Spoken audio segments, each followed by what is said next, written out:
Você já se sentiu desconfortável para falar sobre aquelas suas partes mais íntimas? Sobre o seu corpo, aqueles segredos que parecem ser guardados às 7 chaves? Olá, meu nome é Bárbara Sens e esse é o Bat Talks, um podcast que também é transmitido no YouTube. Aqui você vai encontrar conversas entre amigos sobre as aventuras de simplesmente sermos nessa vida. O objetivo é acrescentar algo no seu dia, uma inspiração, um insight ou uma reflexão. Pode ser uma ideia ou simplesmente uma risada. Portanto, sinta-se em casa e seja muito bem-vinda à nossa mesa.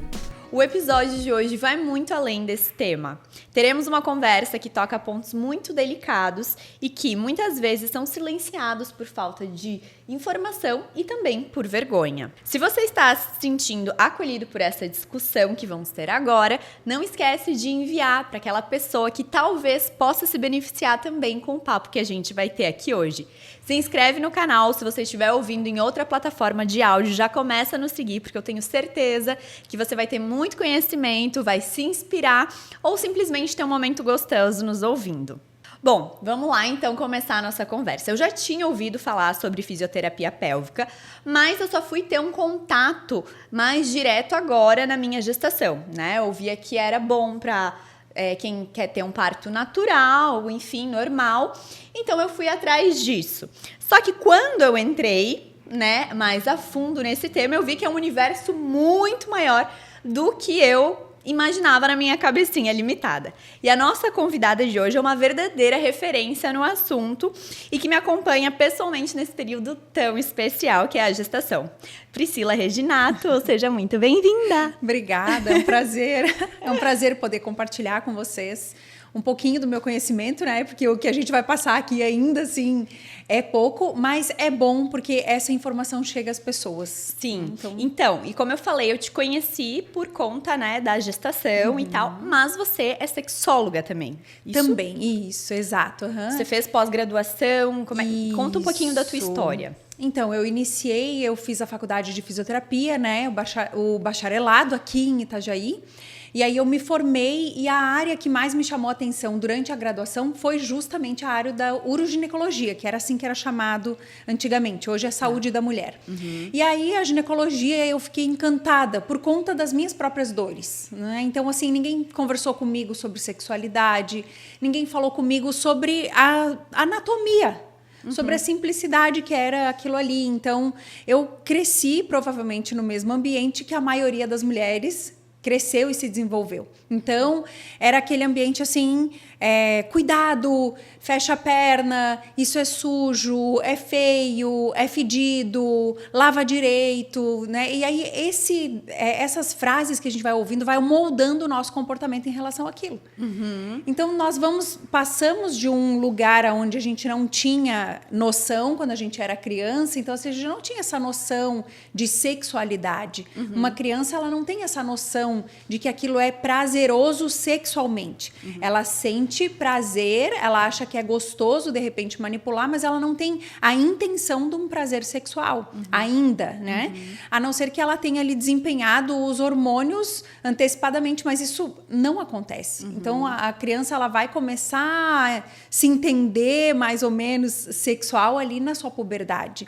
E aí eu entrei na faculdade, eu vi esse mundo, eu falei, nossa, como eu fui bloqueada, como todas as minhas colegas eram bloqueadas, o quanto de dores eu passei também, porque eu acreditava que eu precisava dar uma resposta, né, relacionada a isso. Então, assim, se você está namorando há tanto tempo, você já precisa ter relação, ou não, ou isso pode, ou aquilo não pode. Então, assim, a desinformação e a falta de com quem conversar era tamanha que eu tive um filho aos 17 anos. Então, eu fiquei, depois, eu fiz toda a minha graduação com o João Vitor pequenininho. Sim, né? imagina. Então, foi muito complicado isso para mim, emocionalmente, fisicamente. Que você ia aprendendo e revivendo também a sua história. Revivendo. E aí aquilo me chocou, assim, eu falei, nossa, isso aqui é algo que eu gostaria de fazer na minha vida profissional. Eu gostaria de mudar essa visão que as mulheres têm da relação sexual, primeiro, de que é ruim, de que é vergonhoso, de que fede, de que é nojento. Né? Então, assim, o que a gente encontra na maioria das mulheres que tem um relacionamento de longo prazo? Muitas vezes é esse discurso. Ai, para mim não faria falta. Ai, para mim não é importante. Entende? E aí eu comecei a ficar intrigada com isso. Eu falei, por que para elas é assim? Por que para nós mulheres em geral, né? Nem vou falar para elas porque eu me incluo dentro dessa gama de mulheres, né? Por que para nós é assim? E aí um dia aconteceu uma situação muito engraçada, Bárbara, assim, que a gente estava jantando, né? E eram 5 casais, nós éramos em 5 casais amigos. E um desses casais ainda não tinha casado, não moravam juntos, nem nada, e eles escolheram não ter relação sexual antes do casamento. Eles decidiram ter só depois. E aí, ok, a gente estava todo mundo brincando e eu soltei uma brincadeira. Eu falei assim, o fulano e a fulana lá não vê a hora de casar pra transar todo dia. Eu falei assim, né? E aí os casados começaram a rir e tal, e aí virou aquela brincadeira. De repente, a nossa brincadeira foi silenciada pela noiva, que levantou e disse assim, eu não penso isso. Quem pensa isso é ele. Eu não penso nisso, eu não quero isso, eu não desejo isso. Então, assim, aquilo me chocou. Eu falei, nossa, por quê? Ela vai casar daqui a alguns meses. Qual seria o problema dela, de fato, querer ter uma intimidade com o noivo dela? Sim. Então, aquilo me chocou muito. Assim, eu falei, nossa, como a nossa cultura ainda hoje é enraizada, né? É algo que, de fato, a gente não consegue Acha que modificar. É errado, né? Pecado. Isso, enfim. exato. Tem muito esse conceito, né? Assim, mas na época que eu me formei, eu não tinha muito, não se falava muito da fisioterapia pélvica, então assim, não tinha muito público para isso.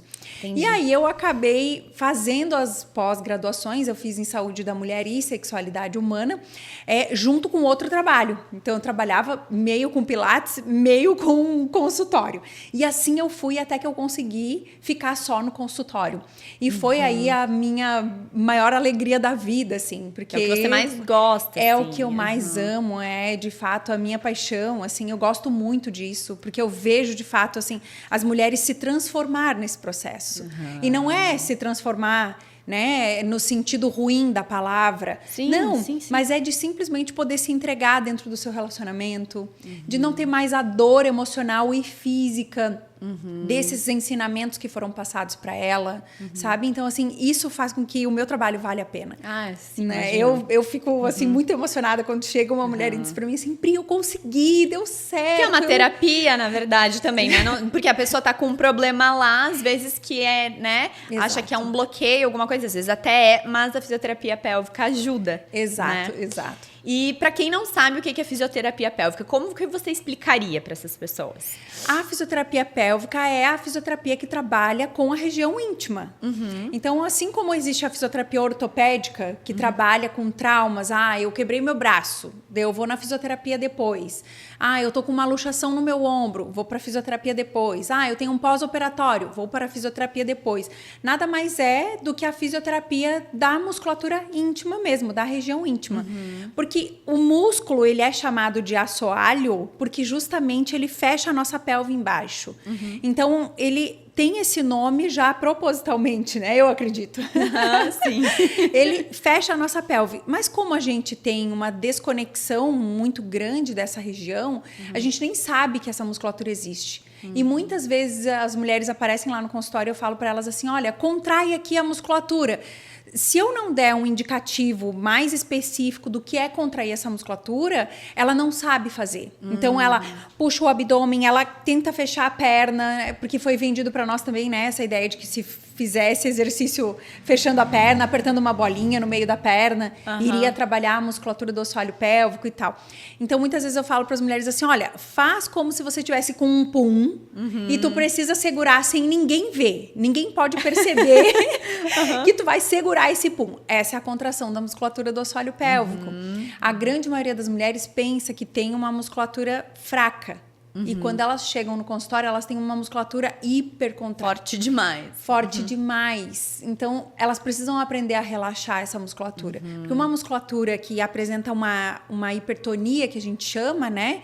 Ela apresenta um tônus aumentado, ela não é funcional. Então, a mulher sim pode ter perda urinária porque ela tá com o tônus aumentado, tá contraindo demais aquela musculatura. Olha só. Tem mulheres que têm uma contratura muscular tão grande que interfere, por exemplo, a saída das fezes.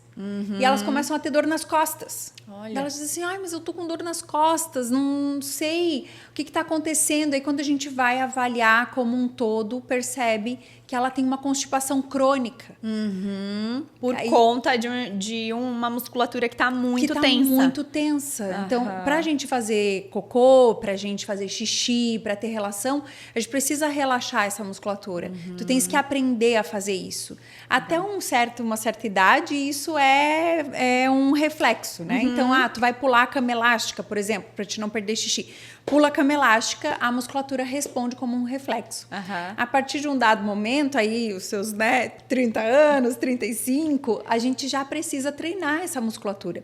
Claro que o quanto antes a gente conseguir ter a percepção dessa musculatura, trabalhar com ela de forma conjunta também na academia, no dia a dia, né? Faz toda a diferença a longo prazo. Pensando, por exemplo, no envelhecimento, onde há esse enfraquecimento, talvez, dessa região. Exato. Tem um mito, né, uma história de que a incontinência urinária, ela acontece por causa do parto. Mas, na verdade, isso é um mito. Porque a incontinência urinária, ela pode acontecer em mulheres que tiveram muitos filhos. Porque é o peso do bebê em cima do músculo que faz com que ele fique disfuncional. E não o tipo de parto. Então a gente já, com certeza, a gente já deve ter visto várias mulheres que fizeram só cesariana e tem incontinência urinária. Daí elas chegam lá no consultório e elas falam assim pra mim, mas Pri, eu só tive parto cesáreo, eu não entendo por que eu tenho perda de urina. Não é a via de parto, é a gestação em si. Exato, é a disfunção da musculatura. Então, assim, tu nunca trabalhou esse músculo. Tu nunca fez um exercício específico para ele. Tu nem sabe como contrair. Então, obviamente que tu corre o risco de ter, sim, uma disfunção dessa musculatura. Sim. Então, a importância de conhecer o corpo como um todo, né? Com certeza. Mas, voltando lá ao nosso início, essa desconexão é tamanha que a gente acha que é uma área que não precisa mexer. Eu não preciso. Nem sabia, né? Que tipo assim, tá dentro, tipo um órgão. Exato. Exatamente. Então, a gente tem uma desconexão, assim, enorme, né? Dessa região. E aí, isso é, assim, assustador para mim, né? Que tem o conhecimento já, né? Que eu já, assim, eu já estudo isso há 14 anos. Então, para mim, assim, é uma coisa que eu queria que todo mundo soubesse. Assim. Sim, imagina! Eu tenho aquele desejo assim, isso deveria ser ensinado na escola. Né? E me diz como é que a fisioterapia pélvica ela pode ter relação com a melhora do prazer tanto da mulher quanto do homem, né? Como que a fisioterapia pélvica pode ajudar na relação sexual? Então, a musculatura do assoalho pélvico, ela exerce uma função muito boa durante a relação sexual, que é justamente prender o sangue dentro do clitóris ou dentro do pênis. Então, para um homem ter uma ereção, ele precisa ter um bom fechamento dessa musculatura para que justamente mantenha aquela ereção. Quanto mais sangue tiver na região do homem, na região peniana, mais sensível vai ficar aquela região, mais satisfatório vai ser aquela relação sexual e também, claro, vai ter uma rigidez um pouco maior do pênis. Entendi. E aí isso faz com que ele tenha uma satisfação maior. Voltando às mulheres, nós temos o clitóris. Apesar de a gente achar que o clitóris é só aquela partezinha que a gente vê por fora na vulva, né? Ali entre os lábios internos, se a gente afastar os lábios internos ali, a gente vai conseguir ver essa região. Apesar de a gente achar que é só isso, na verdade o clitóris ele abraça o canal vaginal.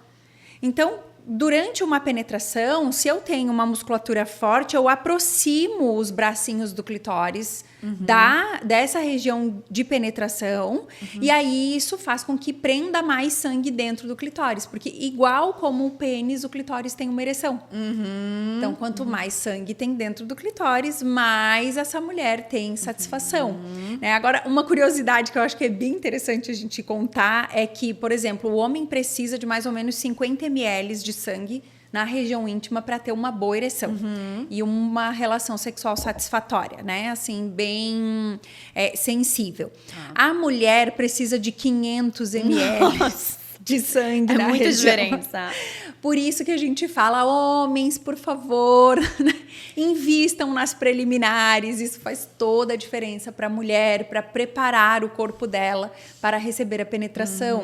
Então, eu sei que muitas mulheres, elas têm essa coisa de que, eu não chego lá tão rápido. É que demora mesmo. Que fisiologicamente nós precisamos de mais sangue, né? É que fisiologicamente a nossa resposta sexual é diferente da do homem. Sim. Então, precisa sim de mais estímulo. Sim. Né? E pelo que você está falando, então, para a mulher também, então, esse tônus, né, essa musculatura ativada é importante para que ela tenha prazer na penetração. Exato. Porque muitas mulheres pensam, porque a gente não vai ter... o prazer não tem muito a ver com a penetração, mas tem sim também. Tem também, né? Assim, falando de orgasmo, não existe orgasmo clitoriano e orgasmo vaginal. Pra gente esclarecer isso, né? Eu falo que é pra gente fazer um mantra, todo orgasmo vem do clitóris. Sim. Né? Todo orgasmo vem do clitóris. Então, assim, a mulher tem muito essa coisa de que só com a penetração ela não consegue chegar ao orgasmo. E isso, de fato, é algo que acontece com a grande maioria das mulheres. E não há problema nenhum nisso. Pri, mas eu quero treinar, ter relação penetrativa e ter um orgasmo. Ok, vocês podem fazer as preliminares ou estimular o clitóris até que esteja quase lá e aí fazer com que a penetração aconteça em uma posição que ele fique roçando na região pélvica do homem. Então, isso sim faz com que você tenha daí essa sensação de ter o canal vaginal penetrado e ter o orgasmo junto. E aí, isso, sim, é uma sensação diferente, de verdade, é diferente. Tem mulheres que relatam que é mais prazeroso, que é melhor. Então, partindo do princípio fisiológico de que, após o orgasmo, a musculatura da mulher tem múltiplas contrações involuntárias, de fato, é mais prazeroso você ter o orgasmo com a penetração. Mas não é dependente. Mas não é dependente. Então, assim, só com a penetração, se a mulher não está bem envolvida, bem engajada naquela relação, pode acontecer dela não conseguir ter. E não tivesse contato também da região do clitóris. Isso, precisa ter o estímulo ali, precisa ter. E aí, tô quase chegando lá, então é o momento de fazer a penetração. E isso é treinável. Para o homem, se o homem treina a musculatura do assoalho pélvico dele, por exemplo, um homem que tem ejaculação precoce, que é a maioria E é você que faz também, daí? A fisioterapia pélvica tem a área que trabalha com homens, né? Eu atendo só mulheres, mas existe sim. Olha, não sabia. Sim, tem. Tá. Crianças também podem se beneficiar do tratamento da fisioterapia pélvica. Por exemplo, crianças que não conseguem parar de fazer xixi à noite, né? A gente tem um tratamento específico até para elas também. Olha é só. bem abrangente. Muita coisa a gente não sabe. E aí, claro, como você pode ver, né, Bárbara, assim, a minha área é um mundo. Então, se tu imagina se eu abraçar mais a área masculina, mais sim. a área infantil... Sim. Não, meu Ficaria Deus, né? inviável, né, de trabalhar com tudo, assim. Com então, certeza. eu escolhi a área da saúde sexual feminina mesmo. Então, eu parti para isso, estudo isso, né? Me especializei, de fato, nessa área. Mas, claro que ninguém transa sozinho. Então, eu tenho que, muitas vezes, trazer o marido para perto. E aí, a minha vontade de fazer a pós-graduação em sexualidade. Por isso que eu fui em busca de mais conhecimento. Isso que eu ia te perguntar, o que te motivou? Isso, eu fui em busca de mais conhecimento por causa disso. Porque daí, às vezes, eu recebia a mulher com dor na relação e o marido desenvolvia uma ejaculação precoce. Porque ele tinha medo de machucar. Olha. Então, ele acabava tendo uma ejaculação precoce para não machucar a mulher. E aí, quando a gente curava ela dessa demanda de dor, quando ela tinha, de fato, conseguido relaxar a musculatura, ter consciência dessa musculatura, ela entendeu o que era aquilo ali, ela conseguiu passar a ter mais consciência do próprio corpo, aí o homem tem o problema de ficar com aquela memória de que ele pode machucar, de que pode ser difícil, doloroso para ela, então ele acaba desenvolvendo isso. E aí eu trago eles também para dentro do consultório para que a gente possa ajustar essa área do casal. Olha, que e aí é treino também. Existe um treino que a gente chama de stop start. Uhum. Então, o homem pode acontecer o estímulo dentro da relação sexual com os dois, não é ele se masturbando, fazendo sozinho, não é nada disso.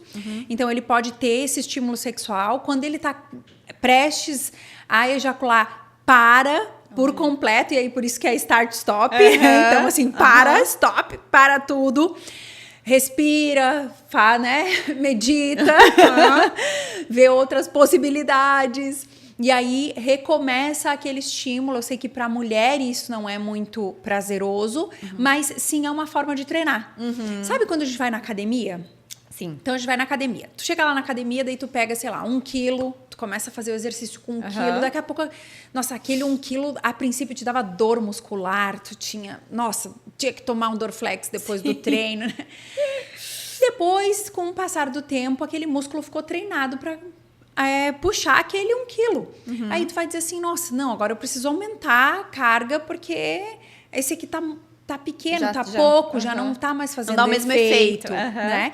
Então, tu acaba modificando. Assim acontece com uma pessoa, por exemplo, que se masturba de forma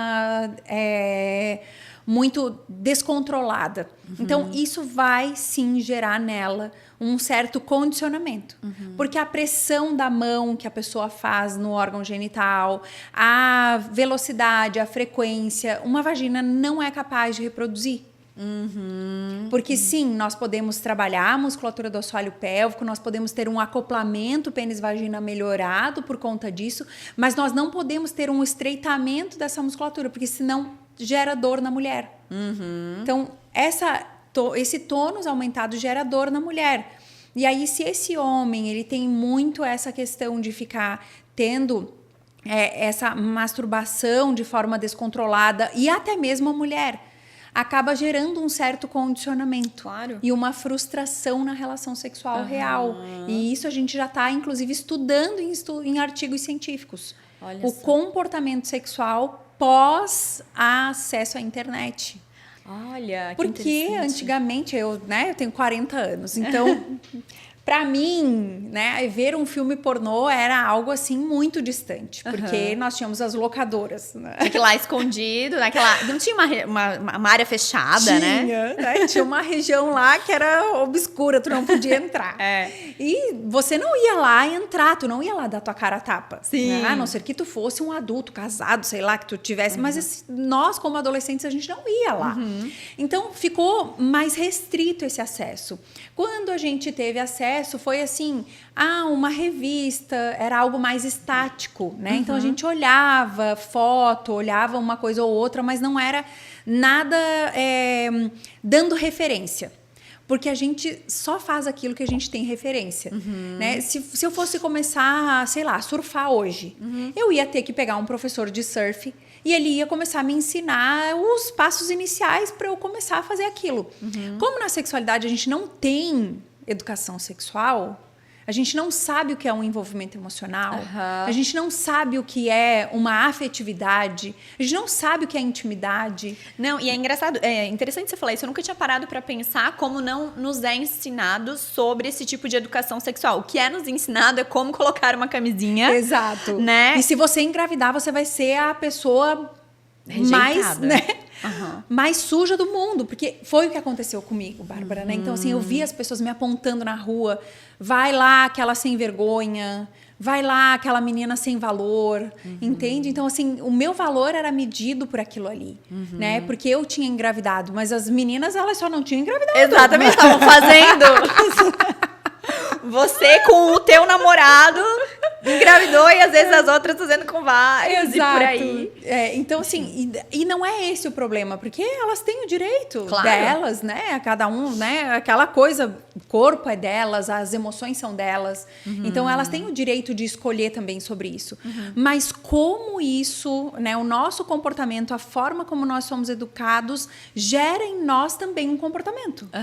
Então, eu fico imaginando que esse menino ou essa menina que tem acesso à pornografia, eles vão tentar reproduzir aquilo ali, porque é aquilo ali que é o conhecido por eles. E aí eu posso perguntar para a maioria das mulheres, né, qual delas tem prazer com aquele batistaca que É o que é se mostra. exibido na pornografia.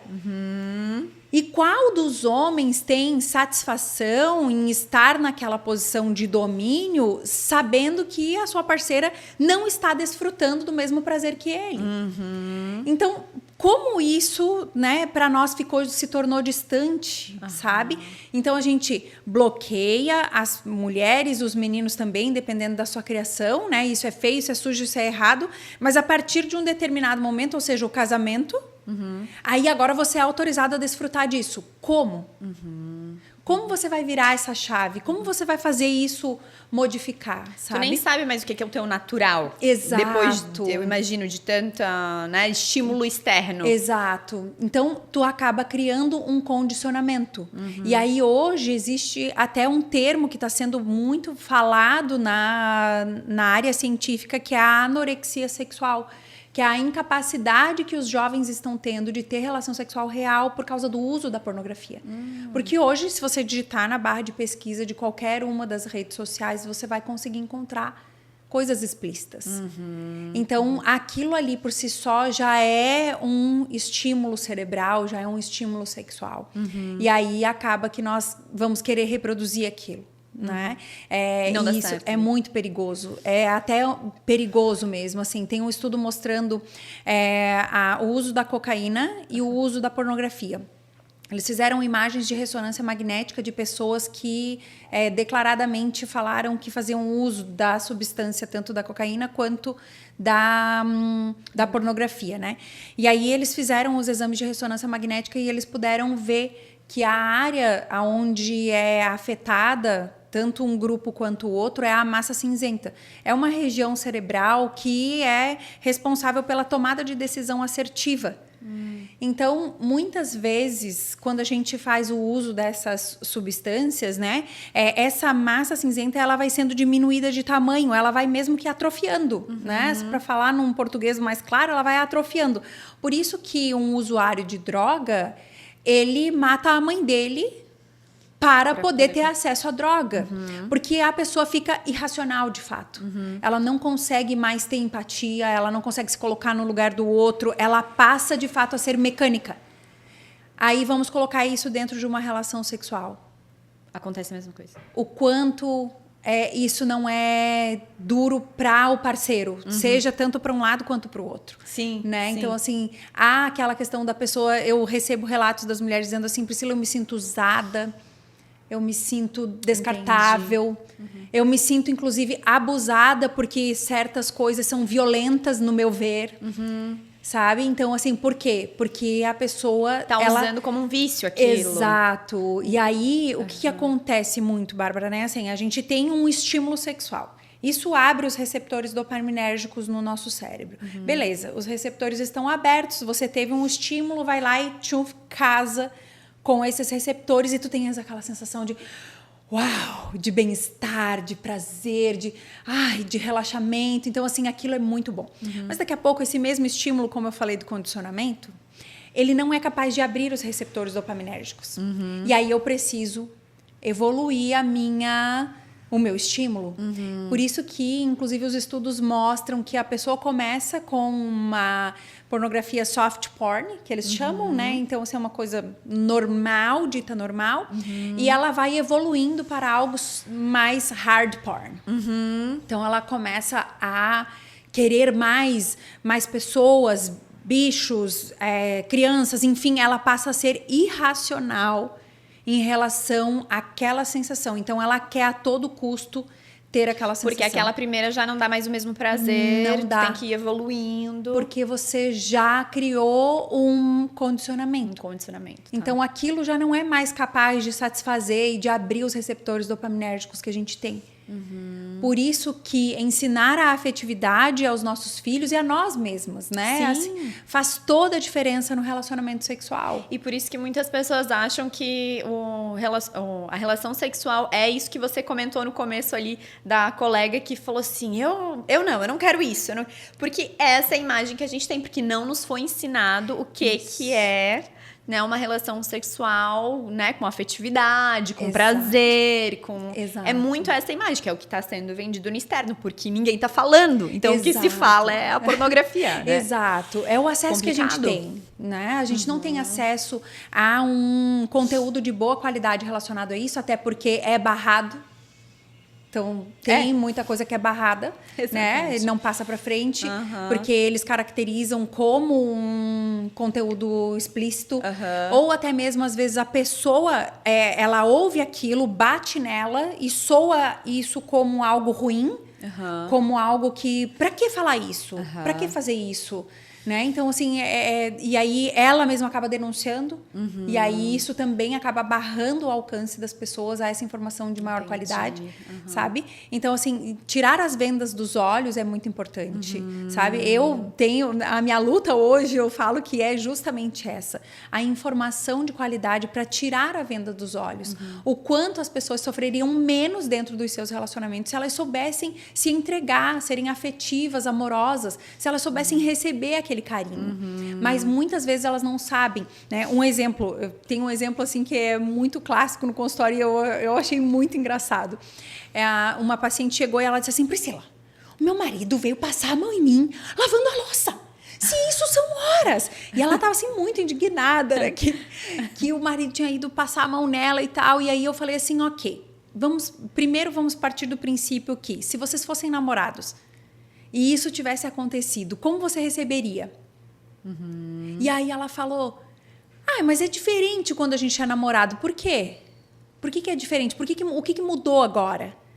Né? E aí ela, eu não sei o que mudou.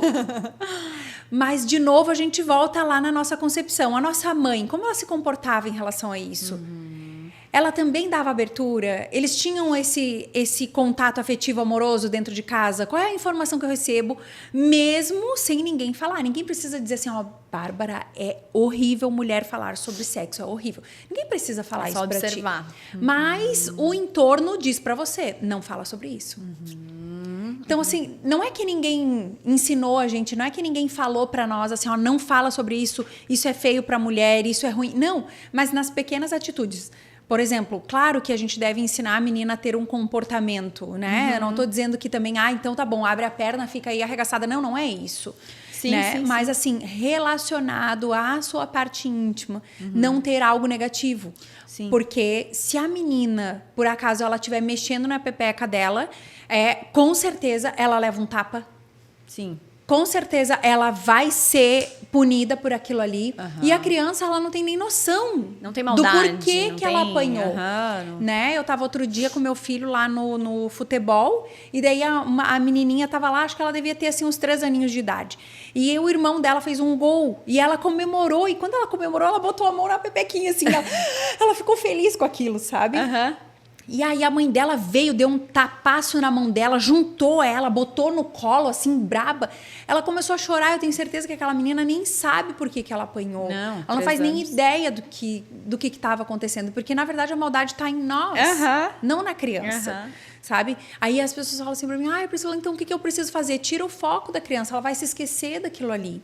Mas não bate, não surra, não faz isso ser um trauma na vida dela. Entendi. Porque depois, como ela vai desfrutar daquilo ali?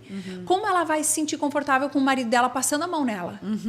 Como? Entendi. Se ela tem essa memória de bloqueio, sabe? E aí quando eu falo da memória, ela é muito forte em nós. Se você já se queimou em algum lugar, você nunca mais vai se queimar naquele mesmo lugar. Sim. Porque tu tens memória. Tu vai botar a mão em algum lugar, tu já vai ir se cuidando. Sim. Tu vai ver se aquilo ali, de fato, não está quente, se você pode realmente colocar a tua mão. Então, a nossa memória, ela é muito poderosa. Né? Se você tivesse entrado aqui, Bárbara, nesse local, e tivesse sentido, sei lá, o cheiro da bolacha da tua avó, lá da casa dela, ia te trazer uma memória. Boa ou ruim? Então, nós temos memória tátil, memória olfativa, né? Nós temos memórias visuais de coisas assim que, meu Deus, parece que eu já vi isso aqui, eu já vivenciei isso aqui, nossa, que gostoso esse ambiente, que bom tá aqui, que delícia, entende? Então, assim, quando eu entrei aqui, eu senti o cheiro da loja, eu falei, Nossa, que delícia! Trouxe uma coisa boa. Uma coisa boa. Você sabe por que? Agora eu vou fazer um parênteses. Porque os insumos, a maioria dos insumos dos produtos são da Serra Catarinense, da nossa terrinha. Eu acho que lembrou, Tem uma ativou alguma memória. coisa aí, uma memória.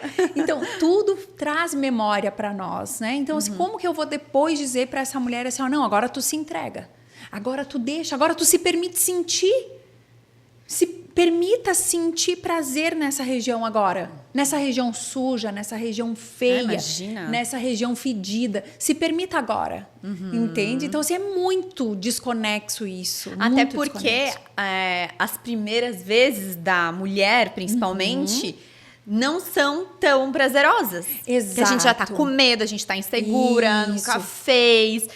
Muitas não têm intimidade suficiente com aquela pessoa. Fazem muitas vezes pela pressa, por quero perder logo e tal. E isso já é essa primeira memória desse contato, né? Exato. Fora o que você aprendeu. O que falaram antes, pra ti né? da primeira vez? Que dói, que sangra, que não é bom. Que depois fica, mas né? Então, biologicamente, o ímen é uma membrana que tem na abertura vaginal da menina, da criança, para impedir a entrada de alguma bactéria, vírus, enfim, que possa contaminar o corpo dessa bebê. Mas ele não é inervado e nem vascularizado, ou seja, não deveria doer e nem sangrar. Ele também não é imperfurado, porque uma menina dita virgem, ou seja, que nunca teve uma penetração, menstrua. E a menstruação sai por onde? Pelo mesmo canal por onde é realizada a penetração. Então, o ímen, ele é essa membrana para proteção do bebê. Mas se, por exemplo, a menina pula cama elástica, se ela anda a cavalo, se ela pega um peso muito pesado do chão, o ímen já pode romper. Já ouvi essas coisas, assim. Então, é um mito dizer que vai sangrar, vai doer, vai isso, vai aquilo. Porque daí, tu imagina, agora tá, vamos imaginar a cena. A menina no dia do casamento dela, né? O maridão tá lá, esperando ela lá no altar e ele tá assim, é hoje, uau. E ela entra, meu Deus, vai sangrar, coitada, vai doer. Meu Deus, é hoje. Tu imagina. Aí, imagina essa menina lá na cama. Tu acha que ela vai estar lá relaxada? Tu acha que ela vai estar lá com a perninha dela aberta ou com a perninha dela bamba? Sim. Tu entende? Então, todas essas informações passadas de geração em geração, de forma errada, porque isso é um mito. Sim, até porque a menina que rompeu o ímen, por exemplo, andando a cavalo ou de cama elástica, não doeu, não tá lá. E né? mesmo que ela não tivesse rompido, não vai doer e nem vai sangrar em muitas vezes. Pri, mas o meu sangrou e doeu. O que sangrou e doeu? A primeira penetração pode acontecer da mulher estar mais ansiosa e aumentar um pouquinho da contração da musculatura do assoalho pélvico e essa penetração ser dolorosa, mas não devia ser um rio de sangue, porque isso significa que ela ficou muito mais nervosa do que deveria, apertou muito mais a musculatura e rasgou essa região. Olha só. Então não é o ímen que rasga, é a região genital mesmo. E aí ela fica meses faz uma fissura. com dor, faz uma fissura. E ela fica depois meses com dor. E ela fica Por assim, causa da fissura ali que tá sendo... Quando Olha que só. isso vai melhorar? Elas falam pra mim. Então, tu imagina, sabe? É assim, não precisaria ser dessa forma. Claro que a primeira vez que ela vai ter uma penetração, pode ser que não seja confortável, que não seja tão prazeroso quanto ela esperava que fosse, que não seja, assim, aquele romantismo, né? Não vamos romantizar isso. Mas também não é para ser nesse nível de dor, não é para ter esse sangramento horroroso, sabe? Não é para ter essa contratura muscular a ponto de você ter uma lesão no teu períneo. Não precisaria ser dessa forma. E isso você acha que acontece porque tem toda aquela história de você tá pronta, de você não tá pronta, mas assim, quando tu é adolescente, né, jovenzinha, o que é o estar pronto? Confunde muito, né? Eu gosto dele, eu amo ele e tal, tô pronta, digamos assim. Mas não é isso. Não. Né? Então, se nós tivéssemos, Bárbara, uma educação sexual de afetividade, nós íamos entender que a relação sexual, ela não é só aquele momento. Ela não é só uma reação hormonal, entende? Mas sim, ela é um desejo genuíno da mulher de buscar afetividade e de estar conectada intimamente com aquela pessoa a qual ela confia. Então, por que muitas mulheres são frustradas nos seus relacionamentos? Porque elas acham que essa libertinagem que se criou, então assim, hoje eu sou livre, eu posso ter relação com quantos homens eu quiser, é verdade. Tu pode mesmo, mas isso vai trazer para ti uma afetividade, isso vai trazer para ti amorosidade e outra segurança.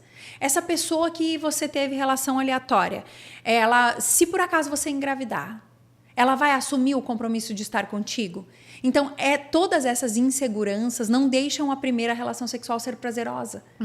Porque o medo faz com que você fique bloqueada. Esses pensamentos de que, e se acontecer, eu vou estar ferrada, a outra pessoa não. Como se o menino não tivesse uma responsabilidade sobre aquilo. Agora, se fosse ensinado sobre essa responsabilidade emocional de ter uma relação sexual a primeira vez com uma menina ou com um menino, isso não estaria acontecendo. O que a gente tem visto nos estudos? Que quanto mais informação o adolescente ou o adulto mesmo tenha, mais assertivas são as suas decisões. Então, se eu tenho informações na minha mão que vão me dizer que eu posso ser machucada nessa relação, mesmo que seja emocionalmente, eu posso tomar uma decisão de não ter naquele momento. Porque eu entendo que não é para mim ter naquele momento. Que eu preciso esperar mais. Porque isso é não estar pronta. Sim. Estar pronta para uma relação. Quais são os meus valores? No que eu acredito. Essa pessoa acredita nisso também? Se acontecer qualquer coisa, eu vou estar amparada por ele emocionalmente, fisicamente, financeiramente. Porque isso é importante. Para uma mulher isso é importante. Sim. Entende? Essa segurança é importante. Então, a decisão de ter ou não ter a primeira relação sexual devia ser baseada em todos esses pilares. Em todas essas consequências emocionais. Porque depois, o que eu recebo lá no consultório? Eu me sinto usada, Pri. Eu me senti usada, porque daí depois que aconteceu, nunca mais olhou na minha cara. Nunca mais falou comigo. Porque depois que aconteceu, eu engravidei e daí ele disse que o problema era meu. Que a culpa era minha, que eu não me cuidei, mas nós estávamos juntos. Então, ensinar a responsabilidade desse menino, você tem uma responsabilidade sobre a relação sexual. Não é assim, tudo bem, então agora eu fui lá, fiz o que fiz, porque isso é uma educação social. Os homens podem, porque eles vão te abandonar. Daí, o que a menina aprende? Homem é tudo igual. O homem vai te abandonar, ele não vai ser respeitoso contigo, ele não vai te tratar bem, ele vai ser dessa forma. Então, ela já vai na defensiva. Ela não consegue se entregar na relação sexual, porque ela já vai assim. Ela já vai com essa crença, né? E o homem, idem. Também, né? Porque é uma crença também que Exato. ele foi ensinado, né? Também. Foi ensinado a ser assim, sabe? Então, se nós tivéssemos essa noção de afetividade, amorosidade, responsabilidade sobre os nossos atos, né? Isso tudo seria amenizado. Então, assim, por isso que eu bato na tecla que ter uma informação de qualidade em relação à nossa sexualidade. Por que eu me comporto do jeito que eu me comporto? Por que eu faço as coisas que eu faço? Né? Muitas vezes a gente vai no psicólogo e ele fala assim, olha, a história da tua mãe não precisa ser a tua. Mas até você assimilar isso racionalmente é fácil. Mas tornar isso uma atitude... Uma coisa que já é hábito, né? É difícil. É difícil, é desafiador. É aquela coisa que você tem que estar o tempo todo mental, lembrando.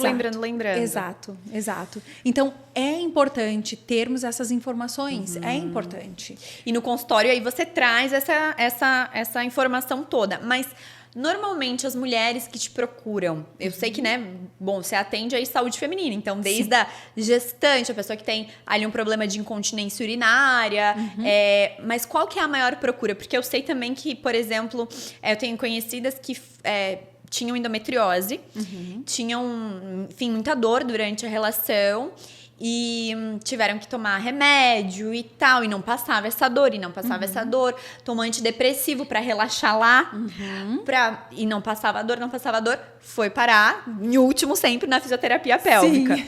E aí resolveu o problema. Então, hoje, qual que é a tua maior procura em consultório? A maior procura hoje é justamente dor na relação sexual. É? É a maior procura. Que aí tem várias causas. Tem várias causas. A endometriose é uma delas, né? São focos inflamatórios que a mulher tem aí difusa na pelve e ela pode até se espalhar para a região abdominal, inclusive. Pode acontecer do médico encontrar focos de endometriose no abdômen da mulher. Às vezes encontra até no intestino. Então, assim, tem várias questões ali da endometriose, né? Mas a dor na relação sexual, ela tá muito mais ligada a essa questão emocional do eu não posso sentir prazer, eu não sou bem vista moralmente, né? E aí vamos falar aí dos filmes de época. O homem tinha uma mulher para ser a mãe dos seus filhos e essa mulher não tinha prazer sexual. Ela não falava, não tenho prazer sexual, mas o comportamento dela era rígido, era fechado, era um comportamento mais, assim, inflexível, né? Aonde que esse homem buscava prazer e diversão sexual, né? Era justamente nos bordéis. Aonde a mulher era mais flexível, ela era mais dada, ela era mais risonha, o comportamento dela ditava aquilo. Então, por que hoje a minha paciente não quer que o marido dela passe a mão nela durante a lavada da louça? Porque justamente ela quer se afastar daquela mulher. Agora ela é mãe, agora ela é dona de casa, agora ela é uma mulher séria. Olha só. Então, eu não quero ser aquela mulher, né? Do bordel. Em teoria promíscua, né? Falando dessa visão mesmo geral, moral, né? Então, assim, a gente acaba se afastando daquilo. Então, assim, eu não quero aquilo. Mas no namoro dava. Porque no namoro é diferente. O namoro é tudo novo. Mas não mudou nada. Tu só casou, só mudou um papel, mudou teu status. Por que agora tu não pode mais brincar? Por que agora é proibido passar a mão? Né? Então, assim, muitas vezes eu falo para as mulheres assim, qual a probabilidade desse carinho se tornar uma relação sexual? Delas falam assim, é nula, né, Priscila? Então, se é nula, aproveita, né?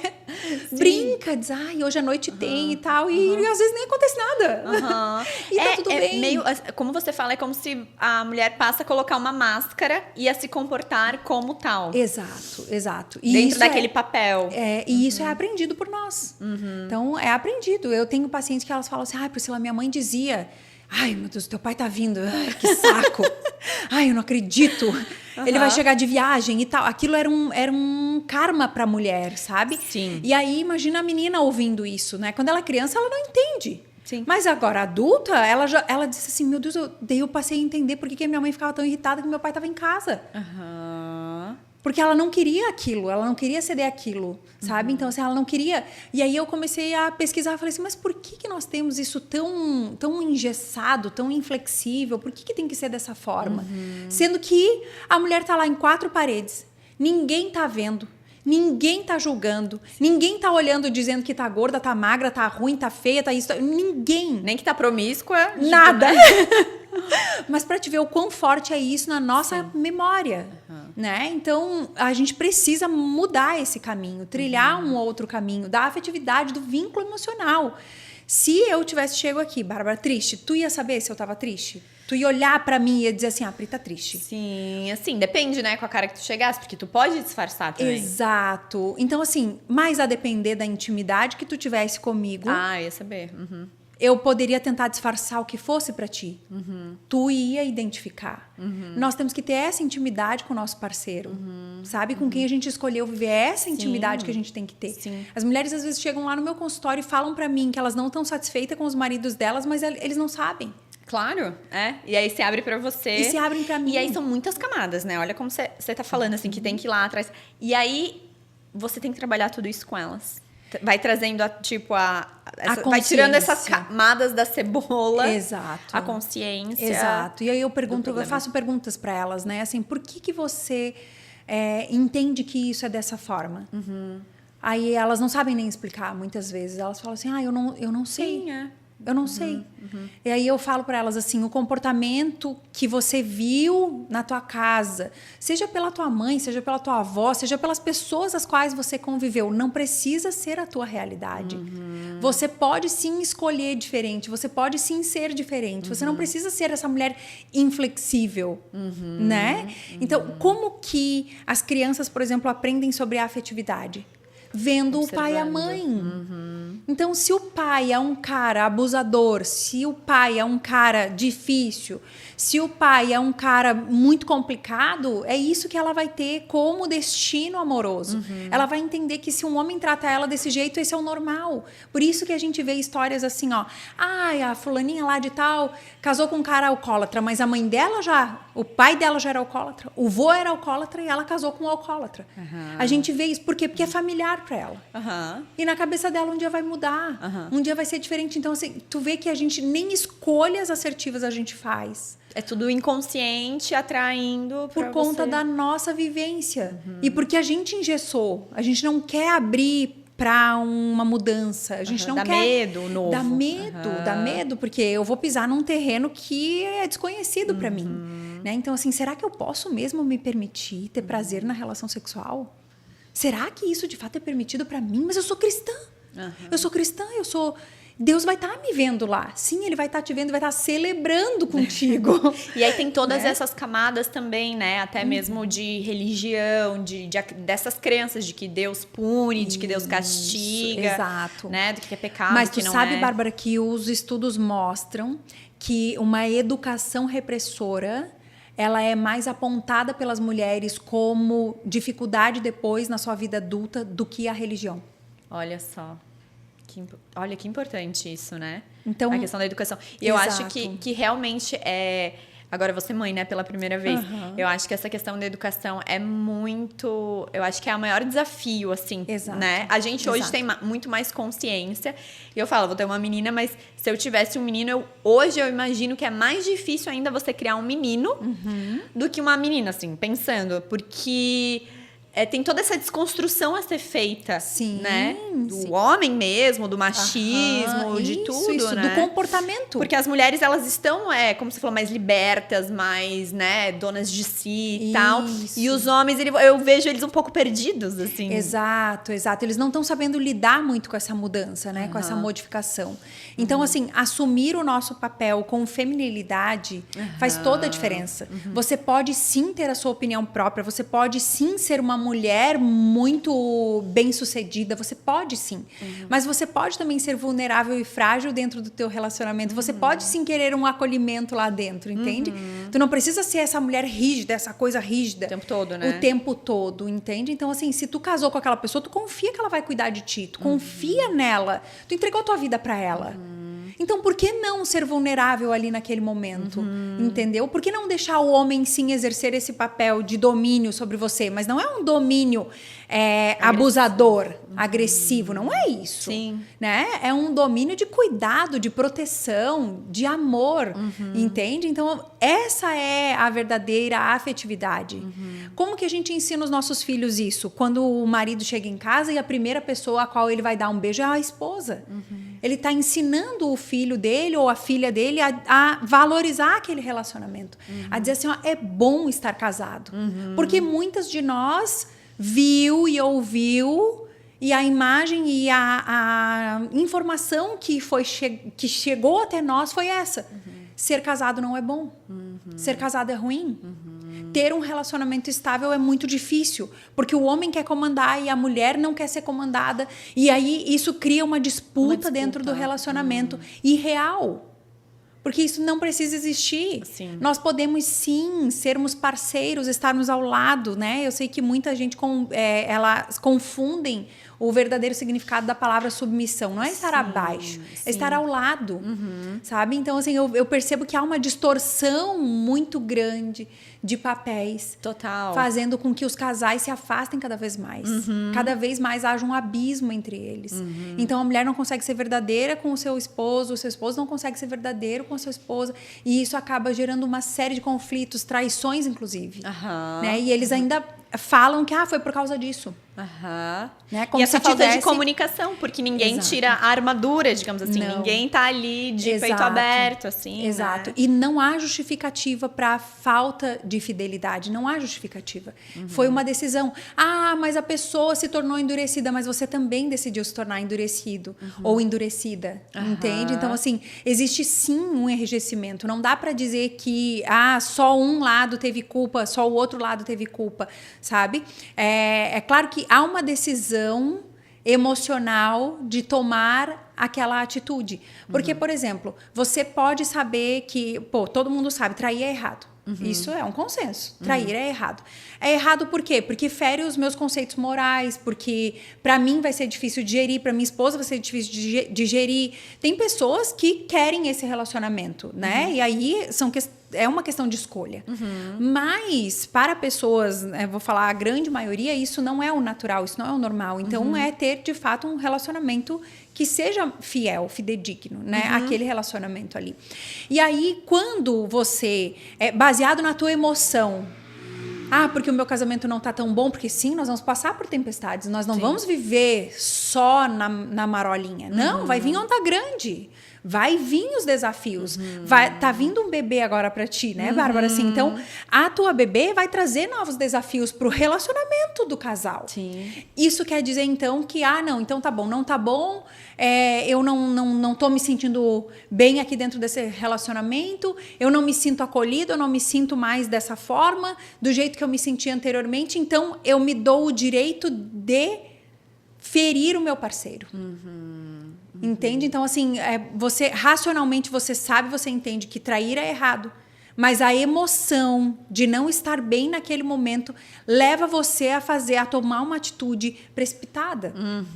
Então, volta lá pro começo. Por que eu tô aqui nesse relacionamento? Exato. Volta pro começo. Por que poxa, nós dois decidimos ter filho. Então, isso aqui é nosso. Esse problema, essa turbulência, essa onda alta é nossa. Sim. E eu nem tô falando do bebê chorar muito, do bebê incomodar muito. Não é isso. Não é. Mas de simplesmente mudança de rotina. Porque a bebê, Bárbara, ela pode dormir a noite toda, ela pode ser uma querida. Mas vocês vão ficar assim... Meu Deus, será que tá respirando?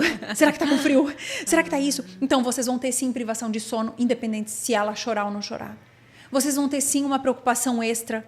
O sono de vocês vai ser alterado, entende? Então, assim, com certeza, o humor de vocês vai ser alterado. E isso vai durar meses. Sim.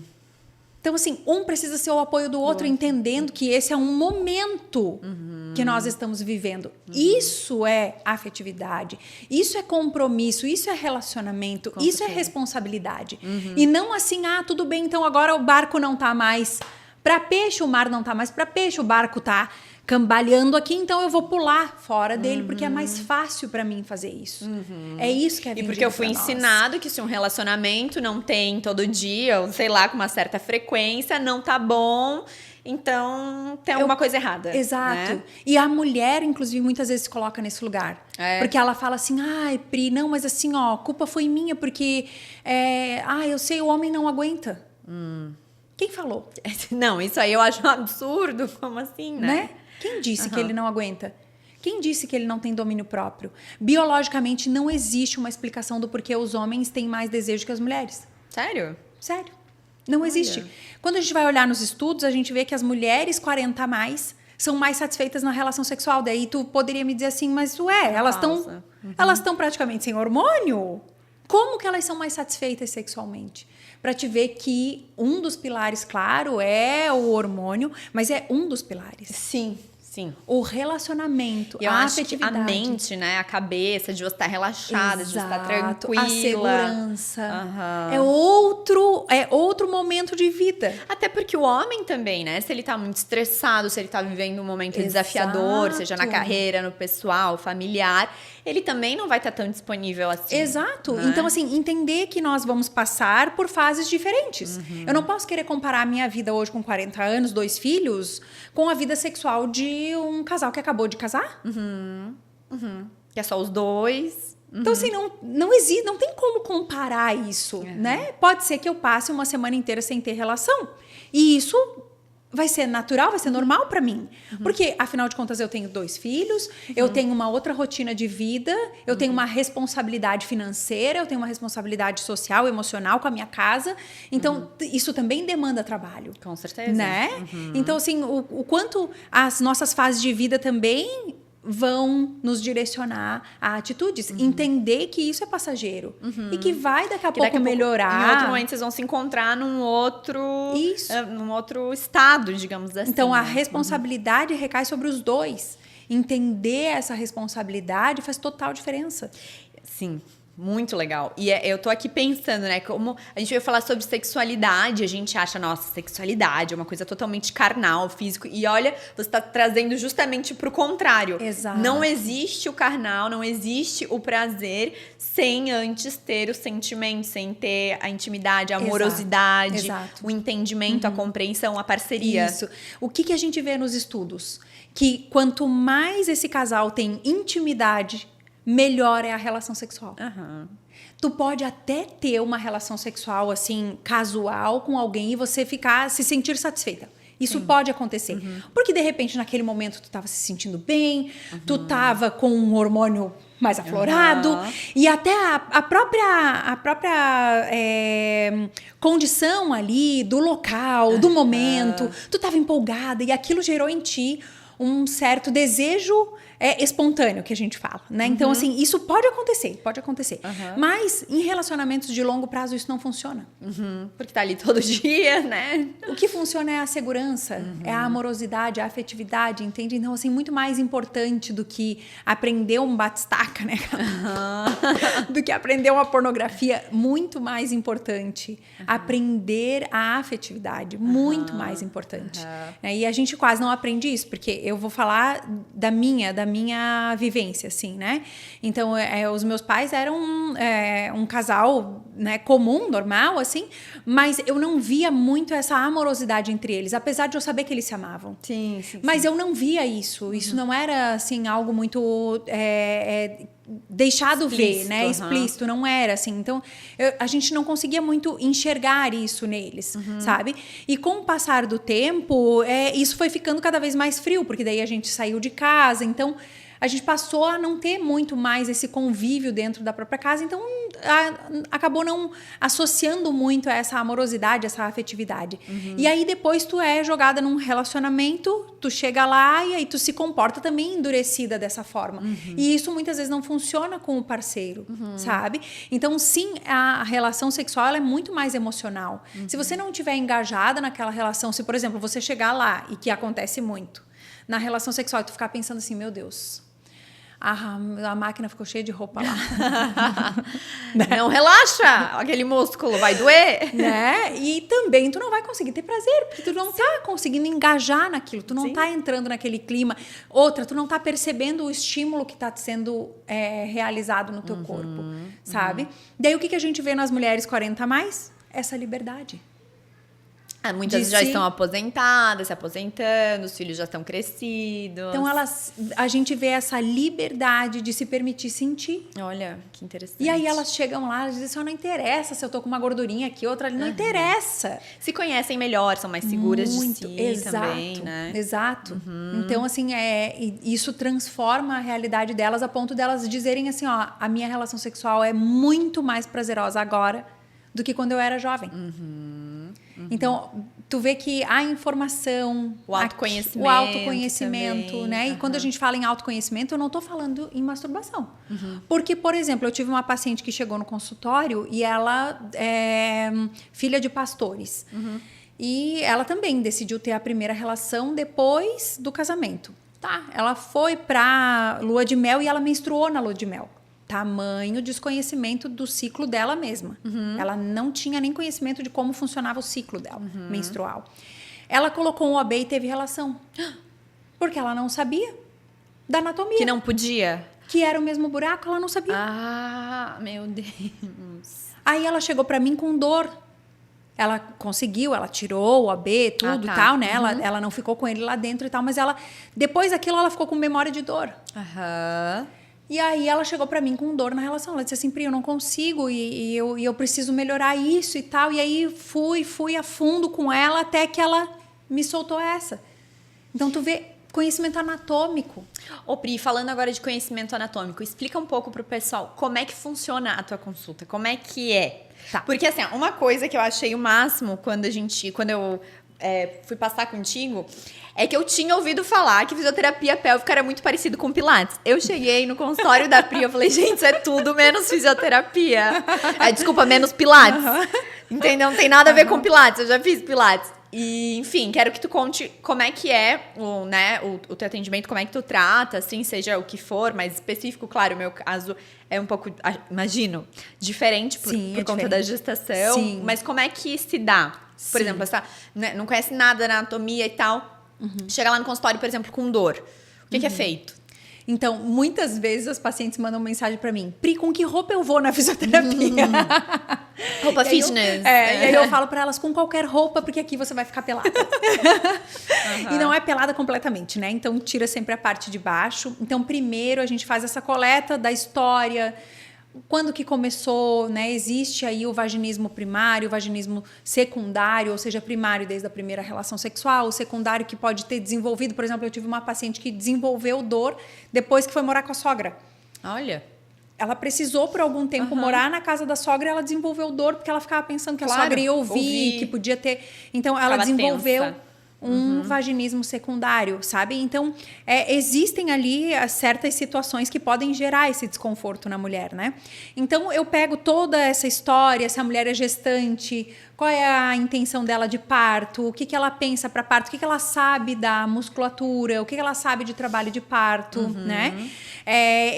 Faço toda essa coleta de dados e nessa mesma consulta eu já vou passando as informações. Porque, por exemplo, para uma mulher que tem dor na relação, às vezes ela pode dizer assim: ai, Pri, eu sinto uma dor, parece que tá lá no fundo, assim. Aí, quando a gente vai ver as fases da resposta sexual da mulher, é somente na excitação que ela vai estar preparada para receber uma penetração. Se ela recebe uma penetração muito antes desse período da excitação, ela ainda não está preparada com o seu canal vaginal alongado. Porque o colo do útero, que é o fundo do canal vaginal, por contrações próprias do útero, ele vai subir, abrindo espaço para penetração. Ele abre espaço mais ou menos de 4, 5 centímetros do canal vaginal da mulher. Então, se ela tem essa sensação de que parece que bate lá no fundo, uma cólica, alguma coisa assim, ela não está excitada o suficiente para receber a penetração.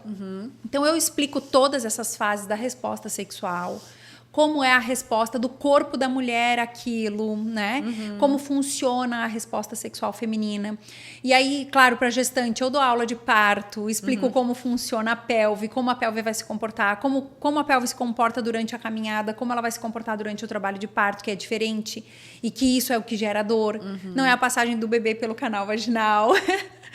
Né? Então, assim, faço toda essa educação primeiro e aí depois eu parto para a avaliação física. A avaliação física é a avaliação da musculatura íntima mesmo. Então, eu vou colocar meu dedo dentro do canal vaginal da mulher. A musculatura do assoalho pélvico, a musculatura forte do assoalho pélvico é o terço inicial, então é mais ou menos uma profundidade aí de uns 5, 6 centímetros para dentro do canal vaginal que eu vou avaliar. É essa musculatura que eu vou avaliar. Então, eu vou avaliar essa musculatura, vou entender como é que está o tônus dela, vou entender se essa paciente consegue fazer a contração puxando o meu dedo para dentro ou empurrando para fora. Se empurra para fora, tá errado. Se puxa o meu dedo para dentro, tá certo. Se ela faz essa compressão lateral, se ela consegue fazer uma contração rápida durante o espirro, uma tosse, então eu peço para que ela simule dentro da avaliação. Então, é a avaliação de fato da musculatura, que a pessoa consegue fazer se os com músculos o estão assoalho pélvico. Funcionais. Exato, está funcionando. Contrai bem, relaxa bem. É isso. Agilidade, coordenação, tudo isso a gente vai ganhando com o treino. Mas eu preciso que essa musculatura, pelo menos, contraia muito bem e relaxe muito bem. Esse é o princípio fundamental ali da musculatura do assoalho pélvico. Então, eu como fisioterapeuta pélvica, Priscila, eu sei que tem profissionais que trabalham de forma diferente, mas eu optei por trabalhar com as pacientes aquilo que elas não conseguem fazer em casa. Então, eu sei que mobilidade da pelve em cima da bola, eu posso ensinar você, né, Bárbara, a fazer. E você pode fazer na tua casa, você pode fazer assistindo televisão, você pode fazer depois do teu treino. Então, não é algo que eu foco dentro do consultório, apesar de ser um exercício entre os exercícios do assoalho pélvico. Então, não é que eu não vou trabalhar a mobilidade da pelve, eu vou trabalhar, mas de uma outra forma. Não vou ficar a maior parte do tempo fazendo só mobilidades da pelve com a mulher. Então, eu acabo trazendo o assoalho pélvico junto. E aí, ali, né, tu pode falar um pouco da tua percepção, que seria bem interessante como paciente, né, Bárbara? Assim, Como foi pra ti? Porque tem jogos, né? Hoje Não, a gente tem a tecnologia. É o máximo. Quando eu fui lá e a gente foi fazer os exercícios, gente, é uma tecnologia bizarra, assim. Coloca eletrodos, né? Isso. Ali, e aí você joga videogame. Eu falei, gente, eu cheguei pro meu marido e falei, joguei videogame hoje. E ele, sério? Por quê? Eu falei, eu joguei videogame com a Pepeca. Aí ficou tipo, sério? Eu falei, e é muito legal, porque te dá uma noção do que tu tá fazendo, é visual. Isso. Porque aí coloca os eletrodos, aí conecta no computador, e você fica lá vendo o joguinho, e o estímulo que você dá, o eletrodo capta, e o joguinho vai... Exato. Vai respondendo, assim. Exato. Então é muito interessante porque é visual também. Não é uma coisa só de eu tô sentindo ali que eu tô fazendo as contrações. É visual. Exato. É muito legal. E aí a gente vai sempre, como numa academia, a gente vai sempre partindo do princípio de funcionalidade. Então eu preciso que essa musculatura contraia muito bem, relaxe muito bem. A partir de um determinado período de tempo que você adquiriu essa habilidade, a gente parte para dupla tarefa. Ou seja, tu vai fazer exercício abdominal associado com exercício do assoalho pélvico, exercício de perna associado, exercício de agachamento associado, e a gente faz dupla tarefa, muda o posicionamento da mulher. Então, a princípio, começa com a mulher deitada, para que ela tenha consciência da musculatura, que é mais fácil de se ter deitada, por conta da gravidade que não está tão atuante ali. Sim. Depois a gente vai modificando, traz a mulher sentada, traz a mulher em pé, vai fazendo exercícios daí mais dinâmicos também. Por exemplo, tem mulheres que são corredoras, atletas corredoras, né? Elas correm maratonas e tal. Essas mulheres maratonistas muitas vezes perdem urina, porque elas não conseguem fazer a contração da musculatura do assoalho pélvico na mesma agilidade do impacto que elas têm na corrida. Então eu coloco elas dentro do consultório a correr. Olha. Com os eletrodos acoplados ali ao canal vaginal. Videogame. No videogame. E aí ela corre contraindo a musculatura de forma intencional até que aquilo vire um treino mesmo, um hábito, e ela possa reproduzir isso no treino dela. Legal. Então pode acontecer. Às vezes é uma mulher atleta que perde urina. Legal, por conta dessa sobrecarga que acontece no próprio exercício, né? Decorrente do próprio exercício. Então, e aí vai corrigindo tudo isso com exercício, seja dor, seja preparação para parto, seja, né, escape de urina, tudo com exercícios ali dessa região. Exato. Então, daí depois a gente faz também os exercícios de maleabilidade do tecido. Então, a gente faz terapia manual na região do assoalho pélvico, para justamente trazer essa maleabilidade para os tecidos ali, igual como se você fosse fazer uma massagem para desmanchar os nódulos que tem no pescoço. Então, também faz-se a mesma massagem no assoalho pélvico. Então, a gente faz essa massagem, né? Não é bem confortável, né, Bárbara? Mas também não é assim, né? Não, horrível. Depois alivia. Depois é bom, né? Depois é mais tranquilo. Então, a gente tem toda essa dinâmica dentro da fisioterapia. Então, eu opto por trabalhar com a mulher dessa forma. Porque eu tô contando que ela vai vir comigo ali 1, 2 vezes por semana no máximo no consultório. Mas ela tem os outros 6, 7 dias em casa. E aí ela pode fazer os outros exercícios fazer em casa, que são mais parecidos com Pilates. Exato, ela precisa fazer em casa, né? Ela tem que fazer em casa, ela tem que se comprometer com a saúde do assoalho pélvico dela, porque afinal de contas ela vai conviver com essa musculatura. Sim. Né? Então, assim, ela tem que fazer isso. Por que a gente vai na academia? Pra gente levantar do vaso aos 80 anos, né? Aos 90 anos, né? Por favor, queremos levantar sozinha. Conseguir segurar ali. Ter equilíbrio, então é para isso. Claro que a musculatura traz uma estabilidade, né, da estrutura óssea. Então, o assoalho pélvico também é importante nesse sentido. Então, trabalhar com ele todos os dias, fazer exercício com essa musculatura todos os dias, né? A gente tem cones vaginais, que são os famosos halteres da vagina. Então, também dá de utilizar cones vaginais dentro da consulta para fazer essa musculatura ter uma sobrecarga, ganhar mais força. É possível também fazer isso dentro da fisioterapia. E esses negócios de pompoarismo e tudo mais para melhorar o prazer da mulher, isso é real? É real. O que a gente acaba, às vezes, ficando um pouco com o pé atrás com o pompoarismo? É que o pompoarismo, ele é um conjunto de técnicas que todas as mulheres vão fazer de forma igual.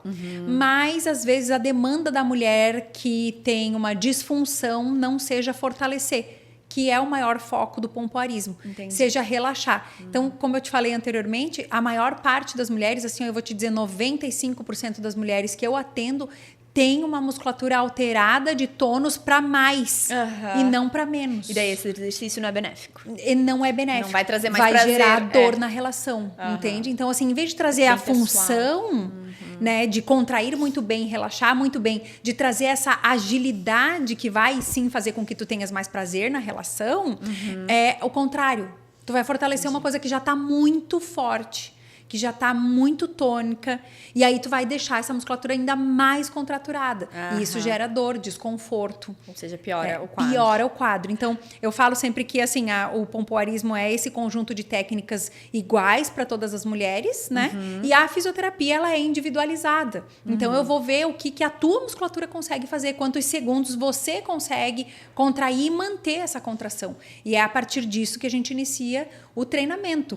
Então, não é igual ao pompoarismo, que tu vai fazer igual para todo mundo. Então, todo mundo vai usar o cone de 45 gramas. Mas tem mulher que pode usar o de 70. Como é que eu sei isso? Então, a fisioterapia faz essa especificidade de cada uma. Eu sempre falo para as mulheres, se vocês querem fazer o pompoarismo, é bom, é legal. Mas passem por uma consulta fisioterapêutica para entender que músculo é esse. Qual é a funcionalidade dele, como contrai, como relaxa, e aí depois sim, vai ser feliz no pompoarismo. Entendi, legal. Pri, pra gente ir chegando pros finalmente aqui, eu separei alguns mitos e verdades, porque eu acho que a galera vai gostar de que você esclareça. Tá. Primeira coisa, após o parto normal, a vagina fica alargada? Mito. Esse é mito. Então, a vagina, ela tem a capacidade de se distender até 200 vezes o tamanho dela durante o trabalho de parto, por conta dos hormônios desempenhados durante esse período, tanto gestacional quanto de trabalho de parto. Então, não, é um mito, não fica alargada. Eu tenho 2 partos normais e posso garantir que não sou alargada. Então, sim, claro, passou um bebê por ali. Houve, sim, um trauma perineal.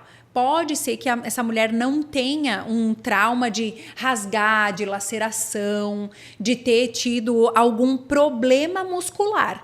Mas sim, ela vai ter a região mais sensibilizada no pós-parto, óbvio, porque passou um bebê por ali, né? Mas isso ele não influencia em nada na função muscular. A musculatura depois volta a ter a sua função normal, volta a ter o seu tamanho normal, elasticidade normal, tudo bonitinho. Especialmente se a pessoa fez fisioterapia pélvica antes, com certeza. Para preparar. Por causa da memória celular. Lembra que eu falei do condicionamento na academia? Igual acontece pós-parto. Então, tu já tens memória, tu já pode começar a fazer as contrações. Claro que tu não vai usar cone vaginal, tu não vai usar nada disso, mas tu pode sim fazer contração e relaxamento. Legal. Né? Porque daí eu poderia dizer assim pra ti, não, então tá bom, pós-parto, então tu nem levanta, porque vai acionar a tua musculatura abdominal. Sim. Porque quando tu tá deitada, tu vai levantar, vai acionar. o abdômen é acionado. Então, eu vou dizer assim, não, agora tu fica aí morta 3 meses, não levanta, não faz nada. Então, isso não existe. Como você vai acionar a musculatura abdominal, a musculatura glútea, a musculatura da perna, né? Dos braços, inclusive, para segurar o bebê, vai acionar também a musculatura do assoalho pélvico já de forma precoce. Sim. Prevenindo que tu tenhas alguma disfunção ali depois do pós-parto. Entendi. Mas, geralmente, as mulheres que fazem fisioterapia não apresentam disfunção de pós-parto. Ótimo. Tamanho peniano, importa? Para o prazer? Depende. Essa depende. Essa depende. Tem mulheres, né, que anatomicamente... Que depende da mulher, né? Elas também. são menores, não é? E aí, às vezes, o cara é mais avantajado, até falando em espessura também. E aí, sim, essa mulher pode ter algum tipo de dor, desconforto na penetração por conta dessa, né, diferença de tamanho ali. Mas não é nada que a gente não consiga treinar. A gente pode treinar a elasticidade e daí também não vai ficar alargada. Tá. Ela só vai ganhar mais elasticidade, mas não vai ficar alargada, não vai ficar aberta, nada disso. A gente vai treinar para que a musculatura fique funcional e se mantenha funcional, mas a gente ganha mais elasticidade. Já tive casos de pacientes assim. Então, essa pergunta depende. Sim. Né? Mas, geralmente, se acopla perfeitamente, a vagina tem a sua elasticidade, né? Durante o período de excitação ali que a gente passa pelo processo do desejo, excitação, orgasmo, resolução. É o que então, importa. a mulher tem esse alongamento do canal vaginal durante o período ali de excitação. Então, dá sim para ter a penetração tranquilamente, na grande maioria dos casos. Casos mais específicos daí, não, né? Dependendo pode ser que seja um da probleminha. parceria. Tá. Mijar de rir é normal? Ah. Ai, tô me mijando de rir. A pessoa, ai, meu Deus, eu não posso rir muito que eu me mijo. Isso é Exato. normal? Tá, não é normal. A musculatura do assoalho pélvico, ela tem a capacidade de agilidade. Então, não é normal se mijar de rir. Não é normal. E eu acredito que tenha saído daí mesmo essa expressão, né? Me mijei de rir de fato, né? Assim, mas não é normal. A mulher pode sim rir à vontade e não perder urina se ela tiver uma musculatura bem funcional. Isso é um sinal, na verdade, de que não tá funcional? De que não tá funcional, exato. Quando ela ri muito e Exato. libera urina. Nós temos a capacidade de agilidade, ou seja, a musculatura que contrai rapidamente, e uma musculatura mais tônica que contrai e mantém a contração. Só que a contração da musculatura tônica ela é mais lenta e ela sustentada. Então, se você tem uma musculatura com o tônus aumentado, essa agilidade você perdeu. Tu tá mantendo a musculatura só firme lá, segura.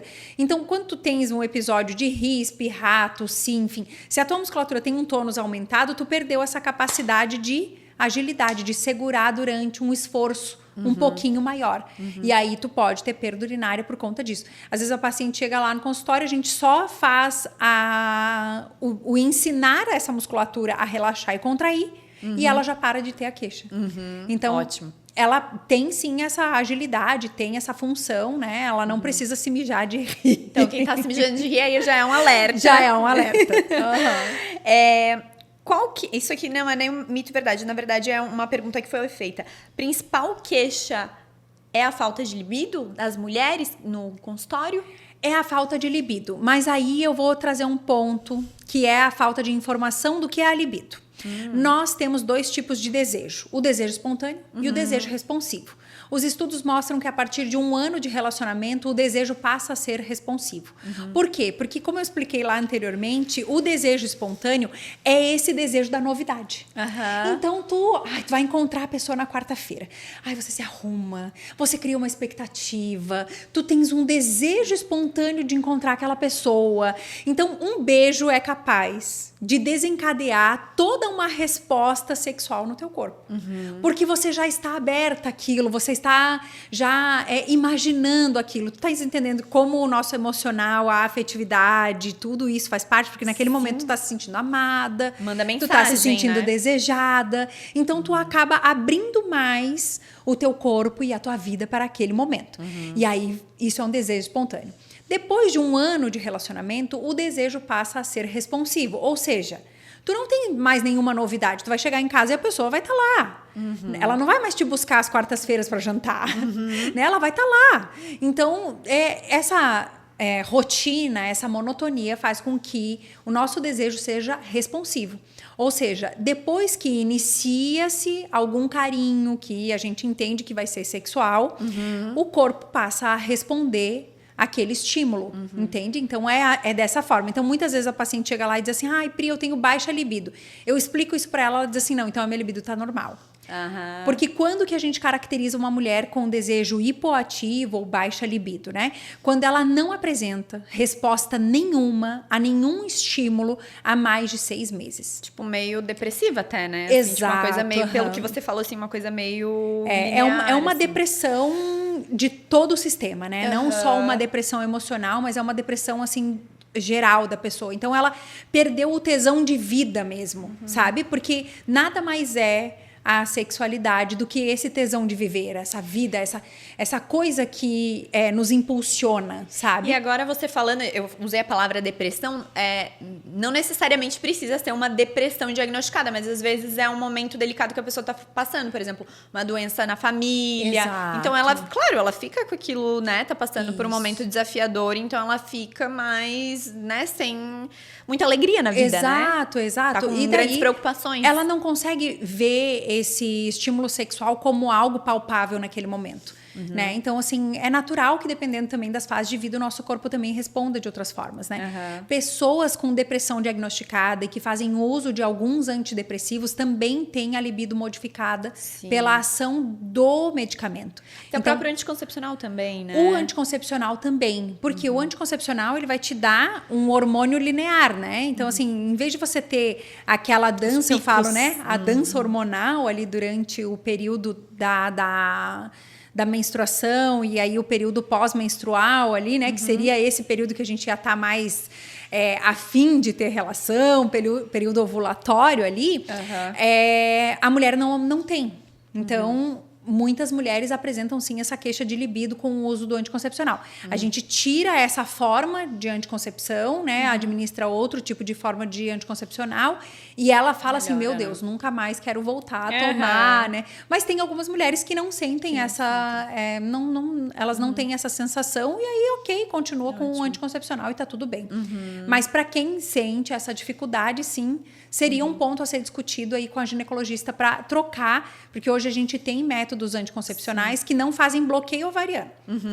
Porque o problema do anticoncepcional é bloqueio ovariano. Então, o ovário para simplesmente de produzir os hormônios para que a dança hormonal aconteça e a gente passe a ter mais essa libido, né? Durante o período ovulatório. Muito bom, Pri. Eu quero muito te agradecer por tanta explicação. Eu acho que assim, a gente conseguiu tocar em vários pontos aqui um pouquinho. Se você aí em casa gostou, não esquece de deixar seu comentário, curtir. Se você quer saber mais alguma coisa que não foi falada aqui, Pri, posso deixar teu Instagram, tuas redes sociais aqui. Aí vocês vão lá incomodar a Pri no direct dela. Ela ajuda vocês. Mas a intenção mesmo desse episódio era trazer um pouco mais de informação, que eu acho que essa é a tua missão, né? Exato. Sobre sexualidade, sobre assoalho pélvico mesmo, sobre o que é tabu e que não deveria ser. Exato, né? exato. Que é uma naturalidade nossa e que eu acho que quanto mais informação, mais a gente vai mudando a vida. E isso também é autoconhecimento, que é o que a gente estava falando. Exato. Né? Então, muito obrigada por trazer tanto esclarecimento. Eu quero agradecer pelo convite, é um prazer, né? Eu fico muito feliz cada vez que eu sou convidada, porque eu tenho a oportunidade justamente de falar, de passar essa informação à frente, de fazer, às vezes, plantar uma semente, né? Isso. Em alguém que vá florescer e que vá mudar a vida dela, eu já vou ficar muito feliz. Né? E lá no meu Instagram é @prireginato. Então, se alguém quiser ir lá conversar comigo pelo direct também, eu mesma que respondo, não é ninguém que responde por mim, então pode ficar à vontade, entra lá no direct, né, conversa lá comigo, vai estar falando comigo mesmo, se precisar eu mando áudio. Vocês viram que ela gosta de conversar. Então é bom.